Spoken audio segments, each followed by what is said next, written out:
Le Deutéronome, chapitre 14. Vous êtes les enfants de l'Éternel, votre Dieu.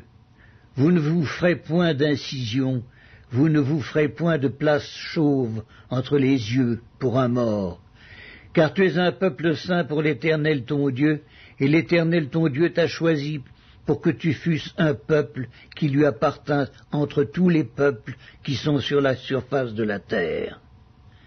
Tu ne mangeras aucune chose abominable. Voici les animaux que vous mangerez, le bœuf, la brebis et la chèvre, le cerf, la gazelle et le daim, le bouquetin, le chevreuil, la chèvre sauvage et la girafe. Vous mangerez de tout animal qui a la corne fendue, le pied fourchu et qui rumine, mais vous ne mangerez pas de ceux qui ruminent seulement ou qui ont la corne fendue et le pied fourchu seulement.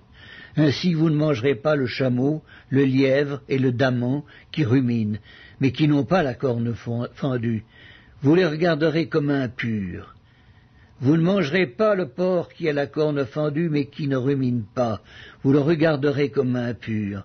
Vous ne mangerez pas de leur chair, et vous ne toucherez pas leur corps mort. Voici les animaux dont vous mangerez parmi tous ceux qui sont dans les eaux. Vous mangerez de tous ceux qui ont des nageoires et des écailles, mais vous ne mangerez d'aucun de ceux qui n'ont pas des nageoires et des écailles. Vous les regarderez comme impurs. Vous mangerez tout oiseau pur, mais voici ceux dont vous ne mangerez pas. L'aigle, l'orfraie, ni l'aigle de mer, le milan, l'autour, le vautour, et tout ce qui est de son espèce, le corbeau et toutes ses espèces, l'autruche, le hibou, la mouette, l'épervier, et ce qui est de son espèce, le chat-huant, la chouette et le cygne, le pélican, le cormoran et le plongeon, la cigogne, le héron, et ce qui est de son espèce, la huppe et la chauve-souris. Vous regarderez comme impur tout reptile qui vole, vous n'en mangerez point. Vous mangerez tout oiseau pur, vous ne mangerez d'aucune bête morte. Tu la donneras à l'étranger qui sera dans tes portes, afin qu'il la mange, ou tu la vendras à un étranger, car tu es un peuple saint pour l'Éternel ton Dieu. Tu ne feras point cuire un chevreau dans le lait de sa mère.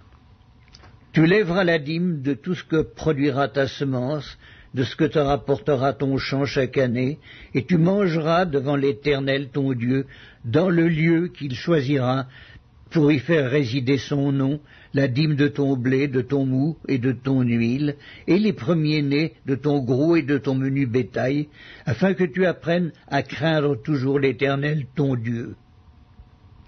Peut-être, lorsque l'Éternel ton Dieu t'aura béni, le chemin sera-t-il trop long pour que tu puisses transporter ta dîme à cause de ton éloignement du lieu qu'aura choisi l'Éternel ton Dieu pour y faire résider ton nom. Alors tu échangeras ta dîme contre de l'argent, tu serreras cet argent dans ta main, et tu iras au lieu que l'Éternel ton Dieu aura choisi. Là tu achèteras avec l'argent tout ce que tu désireras, des bœufs, des brebis, du vin et des liqueurs fortes, tout ce qui te fera plaisir. Tu mangeras devant l'Éternel ton Dieu, et tu te réjouiras, toi et ta famille. Tu ne délaisseras point le Lévite qui sera dans tes portes, car il n'a ni part ni héritage avec toi.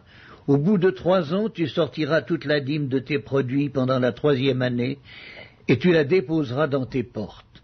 Alors viendront le Lévite qui n'a ni part ni héritage avec toi, l'étranger, l'orphelin et la veuve qui seront dans tes portes, et ils mangeront et se rassasieront, afin que l'Éternel ton Dieu te bénisse dans tous les travaux que tu entreprendras de tes mains.